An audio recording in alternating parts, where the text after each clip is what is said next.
co-host, Mr. Clinton James. Yes, this is Clinton James, your local real estate broker here in San Diego. Beautiful San Diego. Well, it's been a little bit cold, man. I don't know what's going on. We're supposed to be the start of spring, and it's April 1st, too, So, but at the same time, I always tell everybody where they can find me. You can find me in the corner. I'm working on my South Lane and Inspiring in this drive. Right in that corner, you can find me.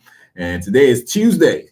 And we haven't been here in a minute, though. Yeah, it's been a minute. We're here in a Either minute. you've been here. I've been here in a minute. Yeah, like either yeah. Woo! But we back. We're back, and I want to say, yes, it's taco. We're taking over Taco Tuesdays. Let's talk about it Tuesday. And today we have a great guest today, Greg Hill. He's the new NAREB San Diego president, and we're going to be chatting up about the upcoming events for Realtors Week, and we'll tell you a little bit more of some of the events that are happening out there. So get ready. Get ready. Now, while we waiting for him to come, let's shoot the talk a little bit. So, Clinton, let's get into, and I know we talk about this quite often, but the reason why NAREB is so important is because the goal is to help create wealth within the Black community, specifically when it comes to real estate. And one of the fastest ways anyone can create wealth or become a millionaire, multi-millionaire plus, is through two ways. Usually it's two ways. Either you own real estate or you own a business. That's right. And some businesses is about owning real estate, which you can have both. And so if you want to get in, just kind of talk a little bit about why real estate is such a big opportunity for folks to create wealth for themselves. Yeah, I mean, one of the things that the first thing I'll start off with is that real estate has always been the foundation of wealth, right? I mean, even when we used to barter back in the day when there was no currency, there was no form of cash or anything like that. Land used to be that barter. Yeah, they used to either own it or lease it or tax it, right? So that's how I used to generate a lot of revenue. Might be in there. That's not a new alarm. Yeah, that's not a new alarm. But really quickly, let me just run downstairs and I'll get him. I'm sorry about that, but we got this. We try to be professional all the time, but we can't. I got it from here. I can talk a little. Hey, I'm coming down now. I can talk a little bit, right, Ruben? Mm-hmm. So one of the things is why Clinton gets our guests is the reason why this is such an important topic is because when it comes to wealth building, the Black community is dead last. The average white family has about a wealth opportunity income of $120,000. The average Black family is $5,000, and all the other cultures and groups are in between. When it comes to GDP, we're again dead last, and that stands for gross domestic product. When it comes to business ownership and the revenues that we receive from the business ownership, we are still dead last. So every major indicator when it comes to wealth, the Black community is dead last.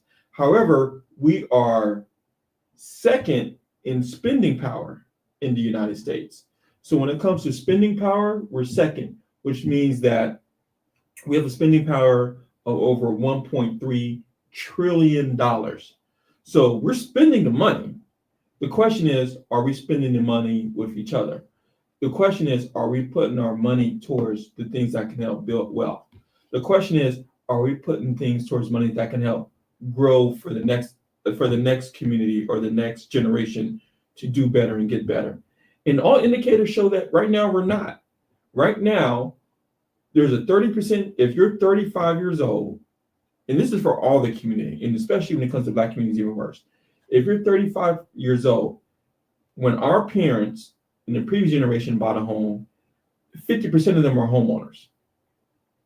Now it's under 30%, just for our generation. When it comes to the Black community, it's even less. So why is this so important? Well, the question is, well, don't you want to make change for the opportunities you want to have for yourself? The answer is yes. Then you want to invest in yourself. Invest in knowledge about real estate, about business ownership. invest in your health and your well-being. When you do that, we don't have to worry about comparing ourselves to other groups.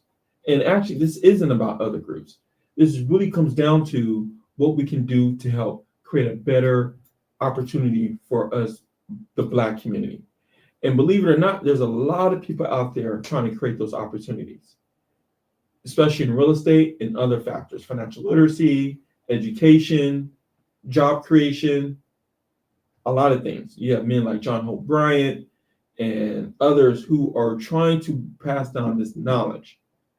The biggest problem is, and why we keep talking about it on every show, is that we're not implementing it like the way we should. We still aren't buying real estate, whether that's a home that we invest in or whether that's a home we live in. We still are not starting businesses and open businesses like we should. There's less Black men in college now than there's ever been before. So with that being said, we have to make sure that, hold on 1 second, you guys.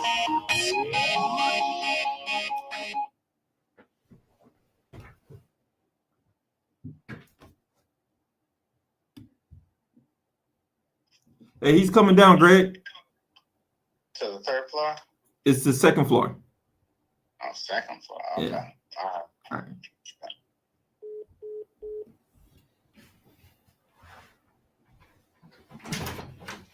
He's going to the second floor. Oh, okay, he's coming. He went to the third floor. Oh, Yeah. Okay, sorry about that, you guys. A little technical difficulties. But with that being said, it is up to us. And we can't depend on any other community that's going to do it for us. If we do, then they have time to focus on themselves and us. No, we should be focused on ourselves first. And the best way to do it is through real estate, is through business ownership, is through better education, is through job creation. And not only job creation, but get into the right careers and make enough income for us to continue to support the small businesses and buy real estate. So we're going to keep talking about this because what else are we going to focus on? Are we going to focus on something that doesn't help build up each other? Or are we going to focus on something that's going to break us down? And wealth creation is the best way to help build each other up. So it sounds like they're coming back in. So let's see.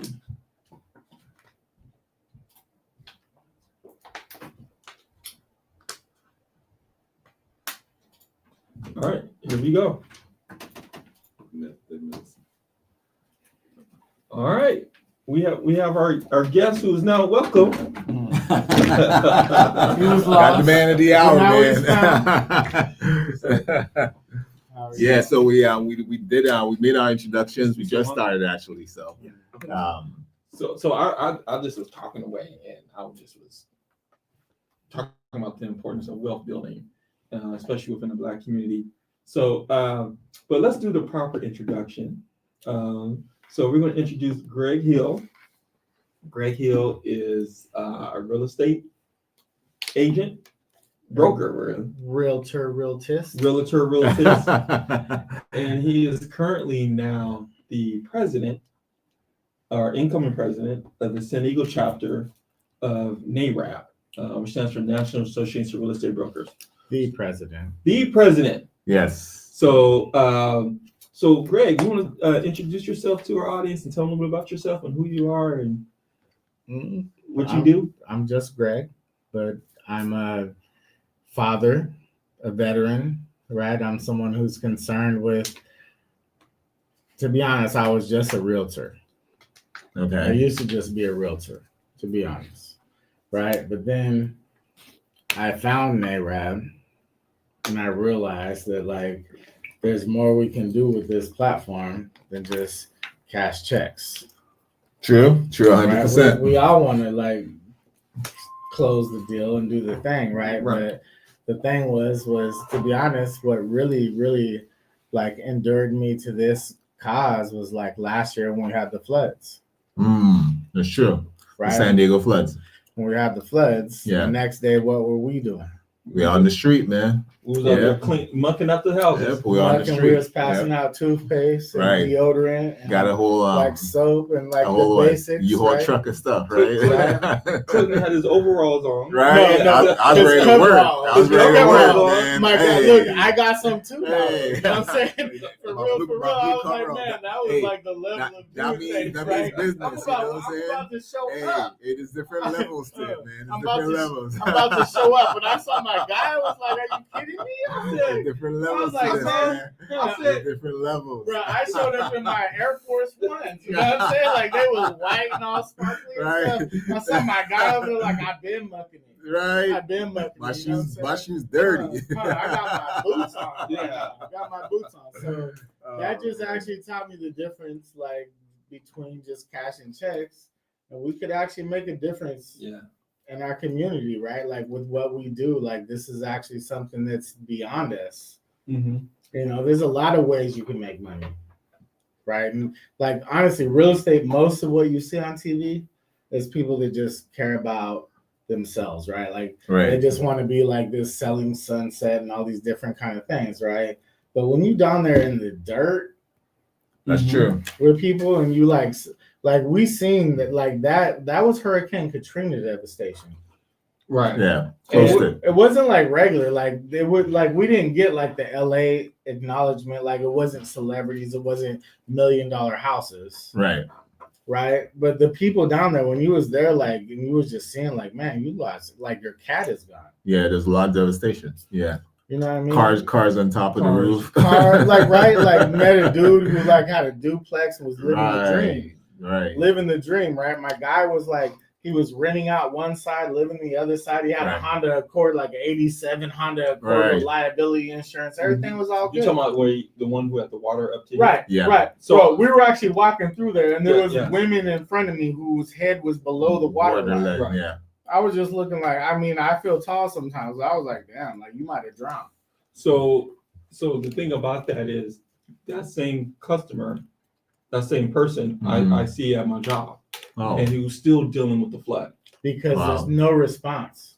He's still dealing with the flood. Yeah. And I'm glad you're hitting on that because it shows the care and concern. Yeah, we're all in it to make money. Right. We ain't gonna lie. I mean, but at the same time, the impact that you can have in people's lives, that's the thing that sticks with you, and you'll never forget, and you'll These are remember. humans. Yeah. Right. These are humans. Like we're all humans. We all got up today and put our pants on the same way. Right. Went through our thing. But imagine like you woke up today, like think you on top of the world. And the And next you wake thing, up you know what I'm saying? tomorrow, like and your world's on top of you. Which Right. reminds me of why the importance of NARAP was created Right. almost 80 years ago, Right. which was, first of all, Black people could not get into real estate. It was representation. We could not Right. Yeah. transact Yeah. in our own behalf. Yeah. And It was then- representation. Yeah. And then in addition to that, imagine the thousands, maybe even close to, I'll just say thousands Right. of acres of land Black folks lost just because they were Black, Right. because it was wrongfully taken from them. Right. There's a And lot. There's a there's a lot. And even we still That, dealing that with fight today. is still today, right? Today, Like, yeah. just With last eminent week. domain. Yeah. Yeah. Just last week, they just had that case in like Santa Monica where they're dealing with the family that like had the hotel and the everything, right? And all the members, everybody was like that, and then there's like, nope, no, Right. like you right. actually didn't exist. Black's Beach, like all the different things that have been just in California. This wasn't like Alabama and Mississippi, Right. like Arkansas. Right. You know what I'm saying? Yeah. It happened right here. Like there's freeways going through it. Yeah. Yeah, that's true. That's you true. got the 5 freeway, The 805. you get the 15 freeway. Right. That's America, though. Right. It's built on those backs. Everywhere we was doing good, but the thing is good about right now is they can't erase it.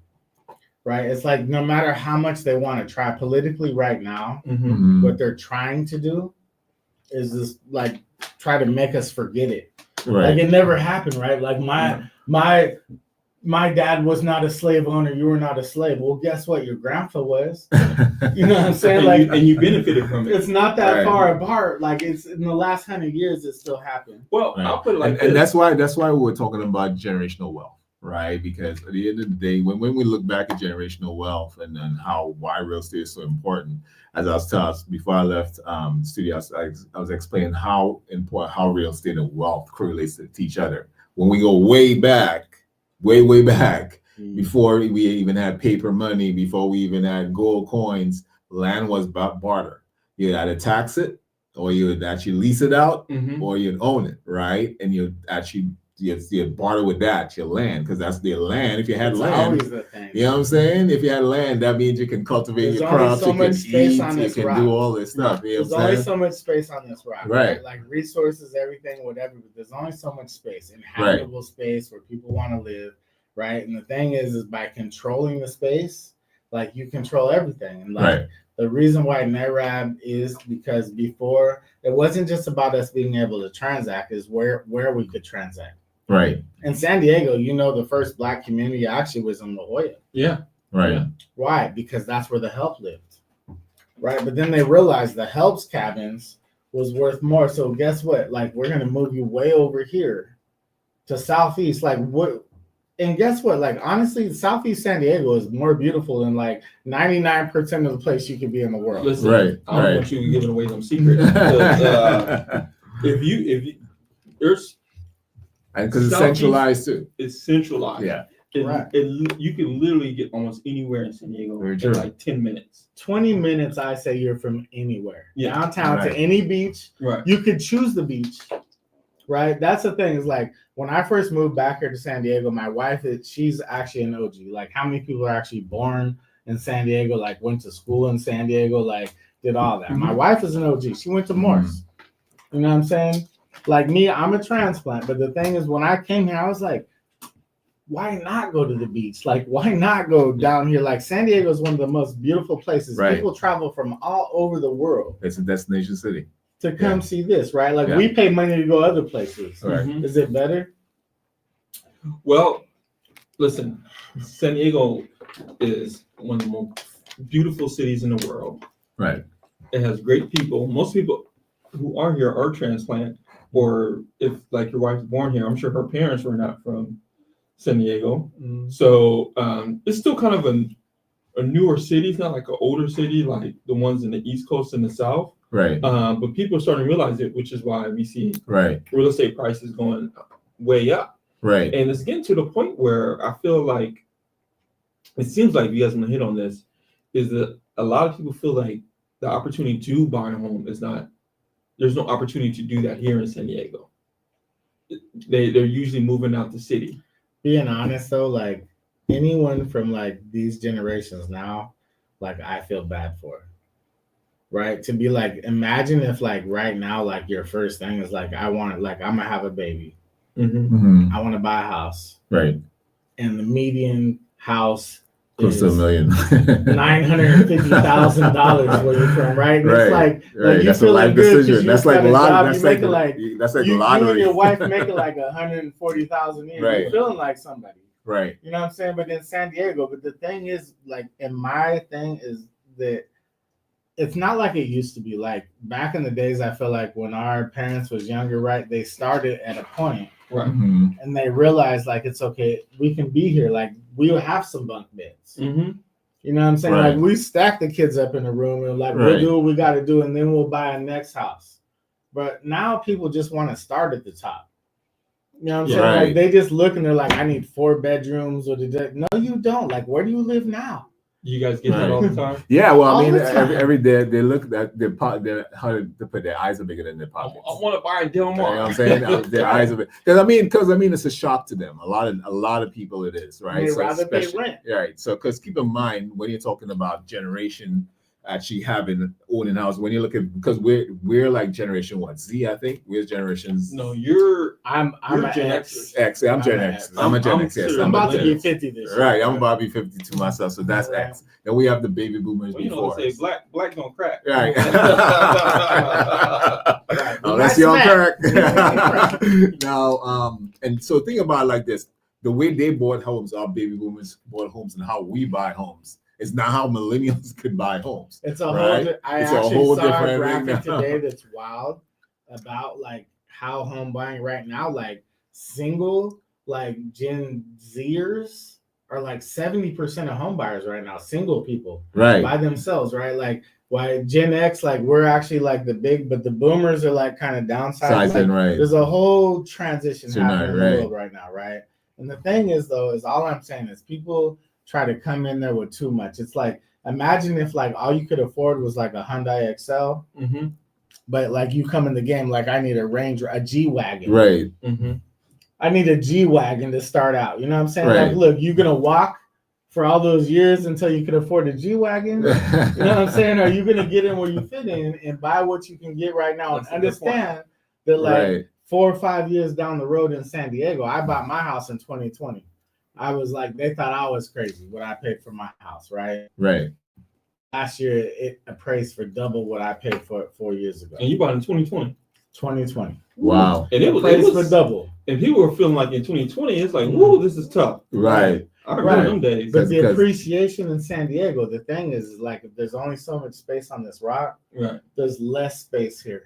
So what? Right. So what do you guys recommend specifically for Black folks for an opportunity? For what can they do to become homeowners now in specifically San Diego? Well, we'll kind of address it towards what kind of like. And I'm talking about just home ownership. It doesn't have to be that 5-bedroom, Yeah, 4.5 just to buy a bath home. So we'll kind of address to what NARAB does. with the garden in the back and the and NARAB, what flag NARAB, in the front. what NARAB has been doing is basically this. It's kind of like looking at the statistics, trying to get working with the banks in terms of actually making it more affordable. Because just keep in mind, like this is what the statistics show you. Because I'm being the president-elect for KIRAB, which is the kind of the state version. I go to all these meetings with the economists and the analysts, right? And I listen to them and I hear what they're saying because they've already set and forecast what homeownership is going to look like in the next 10 years in California, where they're going to build, how they're going to build. Right now, they're just trying to decide whether it's urbanization or suburbanization. They already have forecasted that the developers cannot build any more homes for people who are making between $70,000 and $110,000. Because keep in mind, it's when a developer is going to build 100 or so homes, they're looking at the AMI, which is the average median income in the area. They have to look at that because that means they have to look at the people, the size of homes they're going to build and who's going to buy it, right? So in San Diego right now, where there's land to build and build these homes, these affordable homes, they're not going to be for people within that price range. So one of the things that NARAB is kind of the price range is different in San Diego. Right. So I mean, you're looking at when they look at the AMI, what they're trying to do now is try to help people through grants, the down payment assistance, and that's why it's so important that when we talk about even with the DEI movement of actually taking out DEI and looking at all those programs, those are the programs that are there to help not just Black folk, but anybody who is within a certain income to actually have a leg up in terms of coming up with a down payment, right? Even being able to afford in these areas, live in these areas, right? So that's one of the things that we're seeing a whole trend in. Now, the other thing is that millennials are now the biggest group of home buyers that are trending right now. Millennials, yeah. They're supposed to be the ones who are going to be holding up the real estate market in the near future. Well, it seems like the baby boomer generation, the ones who are in their 60s and 70s now, had it the best. It seems like a large portion of them were homeowners. A large portion of them. This is the biggest transfer of wealth in the history of America. Right. This is the biggest transfer of wealth. The thing is actually education. Right. The thing is that nobody actually teaches people how to actually take advantage, like the down payment. There's programs, there's things out there to help us. Right. But the thing is too many people like watch all this doom and gloom on the news and all these, they believe all this. Social media puts you in a silo. Right. Like you believe everybody thinks like this or thinks like that. That's not the truth. The thing is you have to think outside. You have to look at what's available to you. There's like tons of programs. The city, the state, the county have programs for people to help them pay down, to get a grant, to get money to buy a new home, right? And you could stack programs on top of programs, right? Like there's actually people buying homes with no money out of pocket right now. Right. No Right. money. They don't need a down payment, right? They think their credit score has to be this, that, the other thing. Why? Because your uncle says so.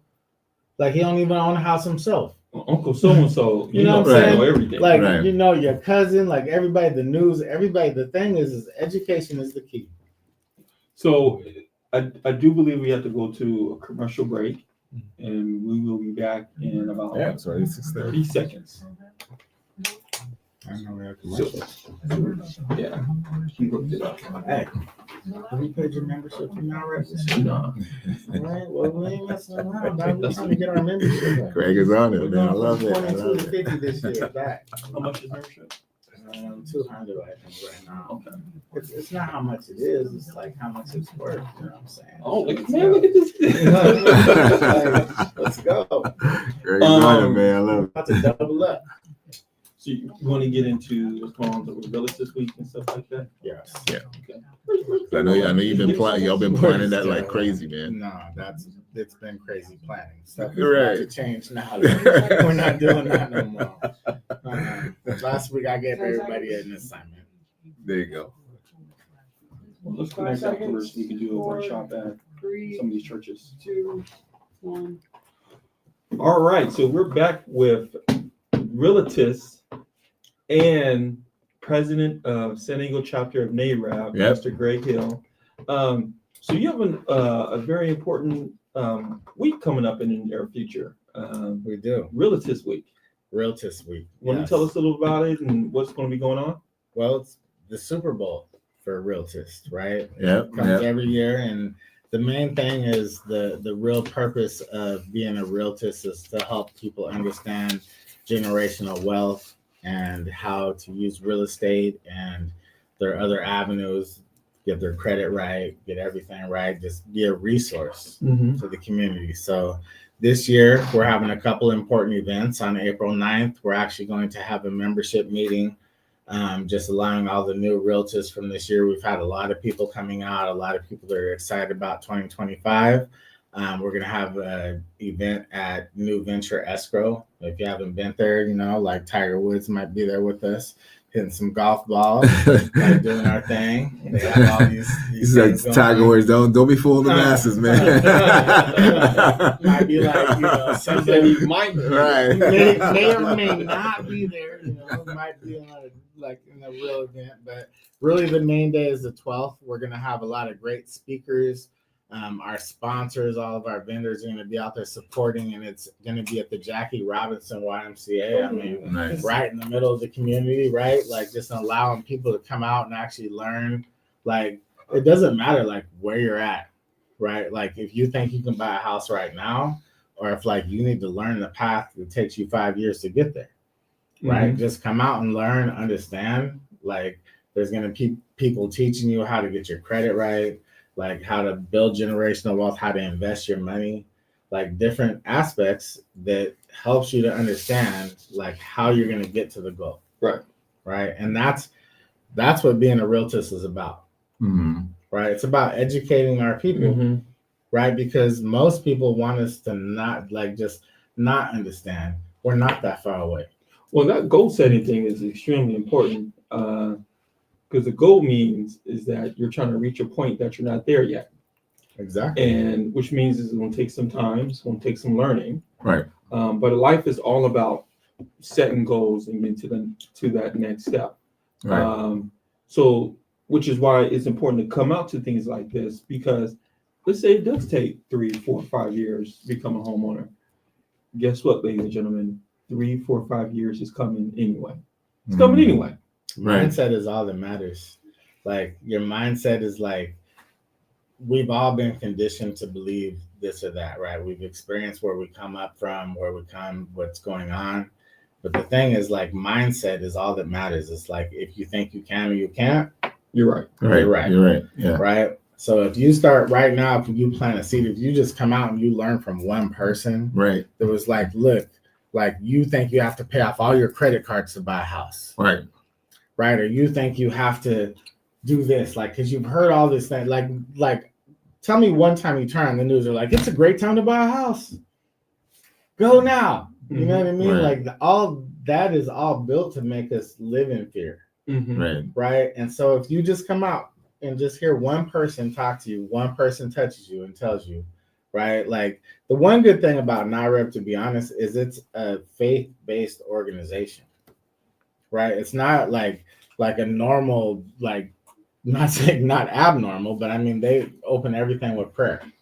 Mhm. You know what I'm saying? Like Mhm. what Right. other business organization you've been at that they open with prayer? Right. Right. You know what I'm saying? Like, so this is like, if you're coming from that vein from the beginning, the purpose of this is like, get touched, Right. feel this energy, feel something. Like, if you walk away from it, good, then Mhm. great. If you don't walk away with nothing, then that's on you also, right? Right. Right. That's on you. But April 12th, Jackie Robinson YMCA, come out there. Like we're gonna have like all the vendors, all the sponsors, everybody that here's one crazy thing that people don't realize. Every big bank you drive past has money for us. CRA. Right? True. Everyone you drive past has money for us. Right? And that's a crazy thing. We feel like they're not for us, Mm-hmm. but they have billions of dollars to give us. Well, they're mandated to be giving away all this money. They Right. have Right. to. Any community that they have a branch in, they have to give back into that, especially if they meet a certain threshold under the AMI. Right. Yeah, they are required to give back to that. And a lot of them, a lot of times they don't know who to give to. Right. Yeah. They just got checks. Right. Yeah. They're holding Right. checks. And the problem is because we don't know how to get them. Right. So I mean, and just to touch on that too, it's important. That's why we have to talk about even when you're filling out that universal mortgage application. That's how the banks are able to get all the data, right, and to be able to keep the banks accountable. It's true you filling out that HMDA data, Mhm. where it asks you what race you are. I mean, a lot of people are always scared. Oh, I don't want to put that in because they might know, but that information helps us Make sure that in you're the not back end, right? discriminated You're not It discriminated makes against. people feel like they're not going to get qualified. Right, They're like, exactly, wow, because of what they I heard checked out that there, box, right? and it's like, Right. whoa, I actually can get more money. Right. And you know, one thing is, especially being a loan officer, is that if you have someone who's denying you just based on your race, there's plenty of other people out there that will help you get a loan. Right. Which Right. I'm not saying it's not been done. Mm-hmm. I just haven't seen it myself where a loan officer turns someone down just because of their race. Right. A lot of times they let the numbers speak. I'm not saying it hasn't been Right. done. I'm just saying my eyes hasn't seen They'll it. turn you Right. down in your credit score. Right. Well, the Right. credit Put score your part, yeah. application in. Like Right. that's it. But really, like nowadays, it's all just like you just submit an application. They don't really see you like that. You know what I mean? Mhm. It's like you check the boxes, you fill in what Right. you want, but it's like they don't. It's not like back in the day you had to go down to the branch and Right. like, show up and Right. be like, "Oh, I'm Mr. Oh, you're not the Mr. Johnson I expected." Right. You know what I'm saying? Like they Right. don't know. Like all they know is your credit score. But the problem is that people think that they have to have this down payment. They think they have to have this credit score, and they think because they think nobody told them that. Right? They don't know you have a VA and you can go down to like 580 on your maybe 550 Right. Right. on your FICO. Zero money out of pocket. You might be able to get a grant and like what you might get a check back. Mm-hmm. Right. Right? Yeah. Like people don't tell people those Right. things. Yeah, and it's buying a house to them today. You have to be creative. Like one of the things that one of the shows we did where we spoke about maybe you might have to actually live with your parents for a little bit, Right. you know, or live with family members for a little bit to save up that money, or all your family members come together, right? I mean, and that's where you'll be able to now afford what you want. Like, I mean, because at the same time, to starting off buying a house today. I mean, I always try to make it very practical and realistic for everybody starting off. It's not going to be the way that you see it on TV. It's not going to be like HGTV. You know, you're not going to be able to buy and negotiate within 4 days and you're moving into the house, Right. you know, or do all the repairs in like 24 hours. That's TV. You know, that's TV, and that's the thing we have to, because that's why I as I keep on saying, I implemented something in my which I saw work a whole lot, which is making sure every buyer does a home buyer orientation, You know, even the sellers, right? If they're selling, do a orientation to show them the process, because things have changed. A lot of people think it's the same way that you buy a home. There was less paperwork back then in the 90s in buying homes than there is now, right? A lot of things have changed. So I mean, just to update them and all that, and they'll learn a little bit more. It makes them feel a little bit more comfortable making How many that decision. people are like roommates with their brother or sister or cousin, Right, or whoever, right? Like, actually, you could co-sign together. right, And get some. You can actually pay for a mortgage and understand, like, look, we could walk away from this in 4 years, right, and, like, pull this equity out and do something else. Like, Right. the thing Right. is, like, we already do these things, right. but we'll pay the landlord, True. but not think about paying ourselves. And that's the thing is, like, like, we've been conditioned for years to, like, not trust each other like that. Right? True. To That's not true. be like, oh, my cousin, my brother, like, why not?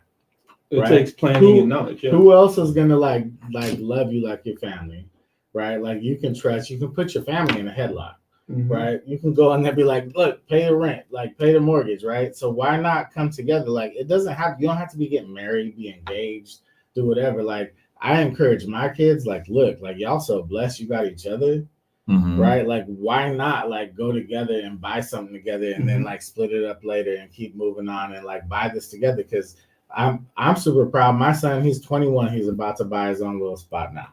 Right. Nice. Right. Been coached. He's Nice. the only one listening to me, but I'm proud of this guy because I imagine, like, man, when you're 40, dude, when you're 40, like, you like, I got it. I bought my first place when I was 23, right? And I thought I was doing something. Tony Montana, you couldn't tell me nothing, right? But no one taught me how to do that. So I stumbled and I crawled, short sold, did all kind of things, went through there, right? Right. My son, like, I'm imagining, like, man, look, if someone at 20, like at 21 taught me how to buy and then taught me how to use that equity and taught me how to move by like 30, Right. right? Like, I have options. I don't have to show up at work. Mhm. Right. Right. Like, I actually have checks coming in the mail. I have different things coming to me because I understand, like, money is actually a concept. Right. Right. It's not a real thing. Mhm. Right. It's invented. Right. Like, they just made up how much money there is. Right. Right. So why should we be thinking so much like, I'm going to work for $20 an hour? I'm going to do this. I'm going Right. to do that. Right. So all I'm saying is, if someone just unlocks you early to see Right. that, like, I can do anything, like, there's nothing that holds us down but us.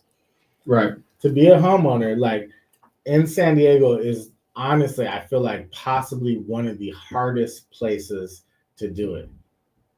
Right? Like, if I was going, even like, what's the minimum condo you could find out here right now? Right now, I'd say 400. 400, 450. Studio, 1 bedroom. Yeah. You like, if you went to Texas, Right. That's a you got like 2,500 square foot right, home. 4 bedroom, like 2-car Right. garage with an Right. acre and stuff. Right? Right. Like, out here, it's like, man, that's like so much. Right. How much do you have to make an hour, like, together to afford something? Right? They said the median's about 130,000 in San Diego, right, to be able to afford something. Right. Right? That's a lot of money. Yeah, it is. It is a lot of money. It's not like it's nothing. But the thing is like, you have to understand is, don't do it by yourself.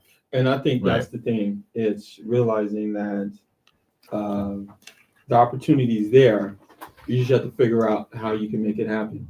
And one thing is, I was listening to Dr. Wayne Dyer the other day, and he was talking about the problem that most people have is they say what they want, but they focus too much on the how. And a lot of times you have to let God, or in this case, they were saying the universe, Mhm. once you write it down,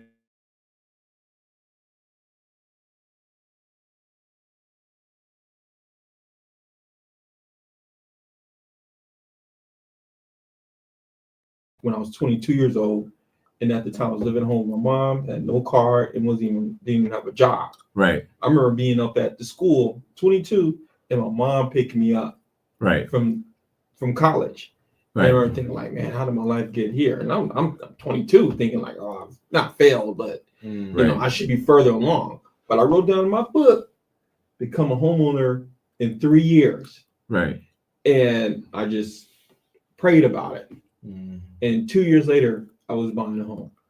Right. 2 years later, I was buying. But yeah, so and that's one of the things. Buying a home today is like moving by faith, right? one of the things that I always tell everybody is this: faith without actions. You have to put some actions behind it, Mhm. right? Because I mean, I believe number one, yes, all that stuff is great, but when you go into the bank for a loan for close to $1 million, right? They you can write out all you want, but at the same time too, you got to actually show that pay stub, which actually shows the work. And that's one thing we try to encourage everybody. Yes, have that goal, but keep in mind the goal is going to create habits in you. That number one, And that's it. right? You know what I'm saying? Because number one, going after a goal, a big goal of actually getting a loan means that you have to become a little bit more financially solvent, or you're gonna have to be a little bit more financially responsible, Well, right? you know what I did was I went out and it wasn't like intentional that way. It just Right. happened that way. Is I went and got a second job. There you go. Mm. There you go. And I was working basically full time and close to full time with my second job. Right. And I was working to death, almost passed out. But Right. anyways, But you that's- got it.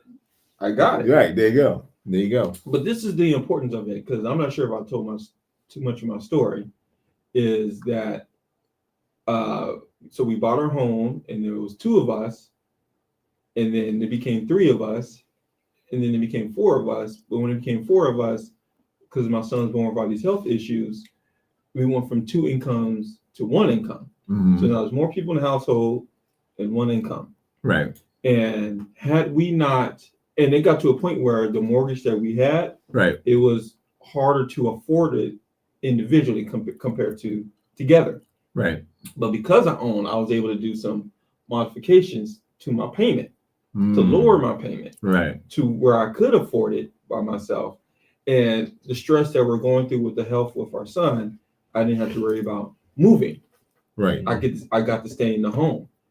When you rent and you can no longer afford to rent, Right. And put you out. you out. I'm sorry, Right. I like you, but I gotta have something I Literally, can afford. people It. don't realize if you're a homeowner, it could take them like years to put you out.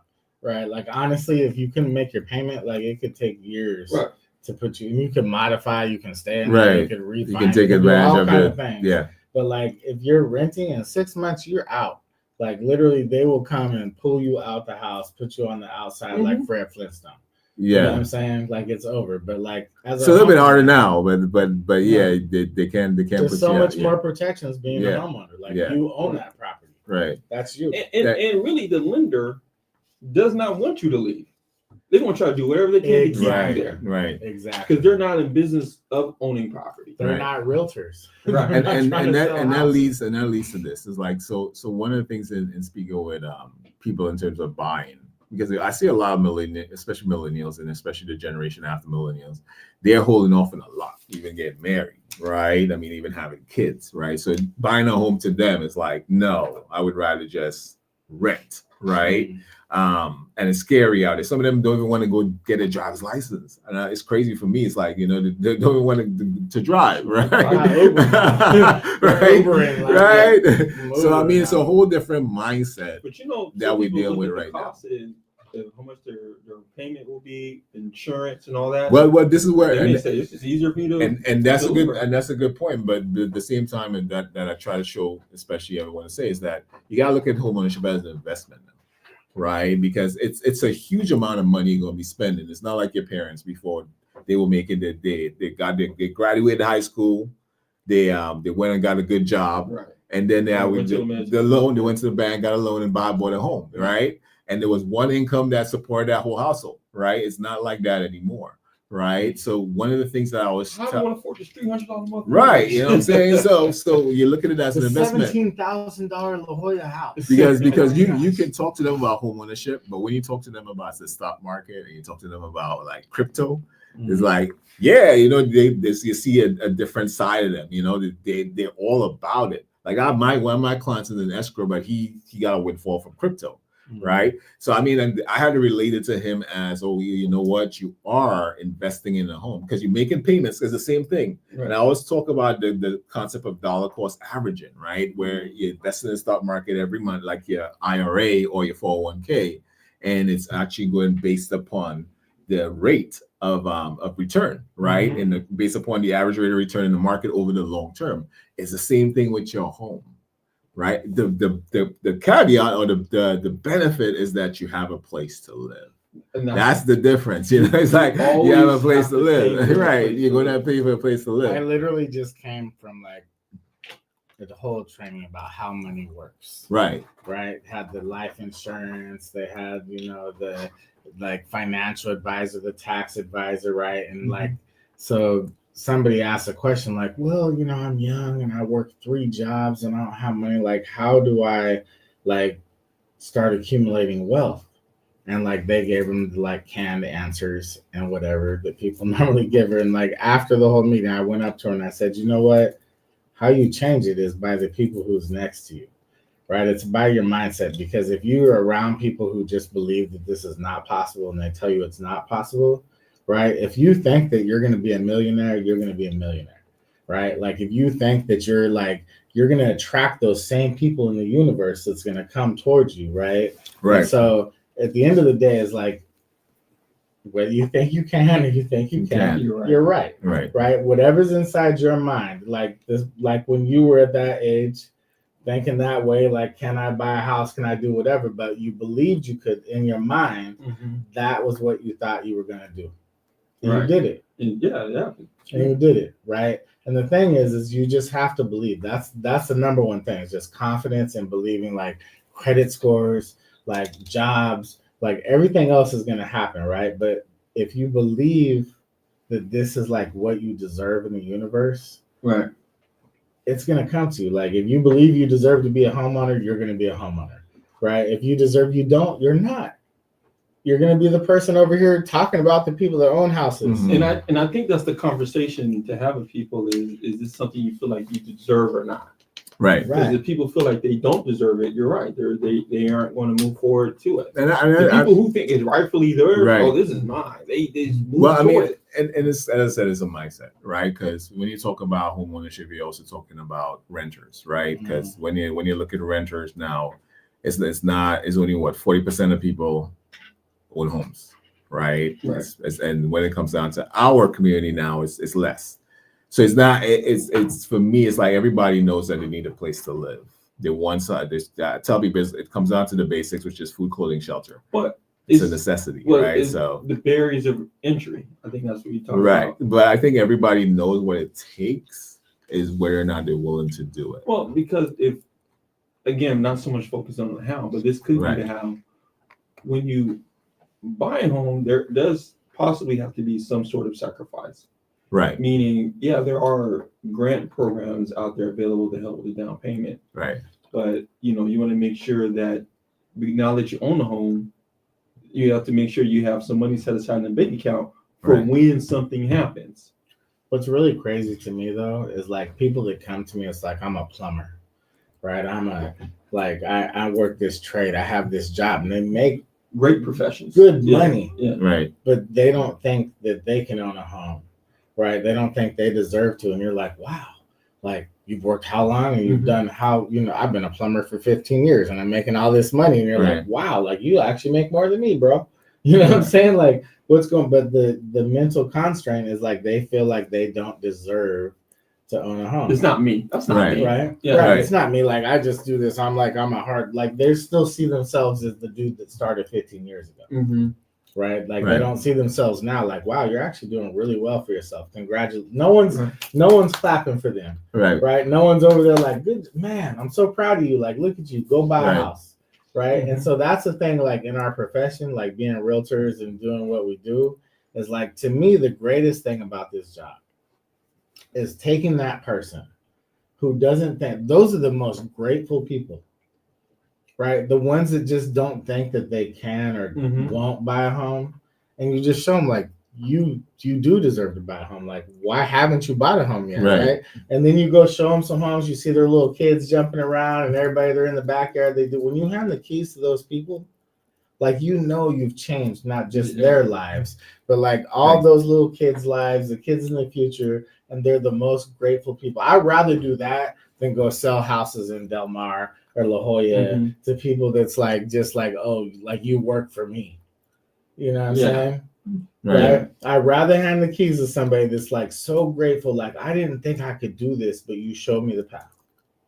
Right. You know what I mean? And that's the thing to me is just like is there a class in high school where they teach you how to buy a house? Oh, this is like credit and home buying 101. Is that a class? Right. You know what I Right. mean? Why not? Yeah. Right. Yeah, it's not. Yeah, Right. and the kids aren't learning financial literacy. There's a lot of them schools basically they're just teaching kids, arithmetic and math. Well, schools are there just to yeah, teach them science a and- format of getting into the job market. Right. Right. What do you think those kids are learning that see their parents get the keys for the first time? Right. Like that's there with you when you hand those keys Well, over. I think Right. that's the other part of it too, because like for me, both my parents went to college. Uh-huh. So me going to college wasn't like, can I do it? It was like, yeah, I'm going to do it. Right. Mm. Compared to my other friends whose parents didn't go to college. Right. It's a little bit harder. I was one they of don't, one. They don't think they can. Right. I was one of one. I'm the first person in my family with a degree. Mm-hmm. You know what I'm saying? And I was the stepchild raised with my white side of my family. Right. Right. And I was the only one that went to college, got my MBA and did my thing. But I didn't go to college because I thought like I had to. I went to college because I wasn't going to let nobody else tell me I couldn't. Well, let me ask you this. You said you're 50, even though, black don't crack like that. What was it that inspired you to go? So I actually worked in banking and I was like the top banker in like all of like I was number 3 in like Riverside, LA, like all Southern California for a major bank. And I applied for a job. Well, what is the top? How is what do you? How I'm is talking it? top sales, like numbers, revenue, like everything. Like I was in all categories. Like I was like number 3 across the board. And I'm talking from like Texas to LA to like everywhere, right? And I was in Riverside.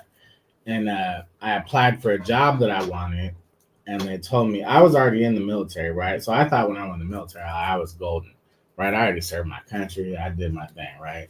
So then like when I applied for this job, there was this other dude in my branch who like wasn't on the first 5 pages of statistics, right? And they gave him the job and they're like, well, because he had a degree.